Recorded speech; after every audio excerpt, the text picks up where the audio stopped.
10 సంవత్సరాల తర్వాత మన తెలంగాణ రాష్ట్రంలో రేషన్ కార్డులు ఇవ్వటం జరుగుతుంది కాంగ్రెస్ పరిపాలనలో. ఇంతకుముందు ఉన్నటువంటి టీఆర్ఎస్ బీఆర్ఎస్ ప్రభుత్వాలు రేషన్ కార్డు జోలికే పోలేదు. కారణం తెలియదు.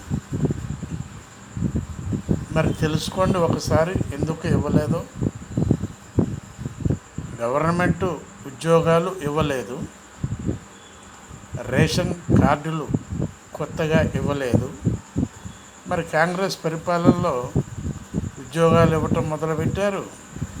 రేషన్ కార్డులు ప్రతిరోజు కంటిన్యూగా ఇవ్వటం జరుగుతుందని చెప్పి ప్రభుత్వం ప్రకటించింది. చూడండి డిఫరెన్స్, ఆలోచించండి మీరు కూడా. బాలసాని వీరప్రసాద్, హైదరాబాద్.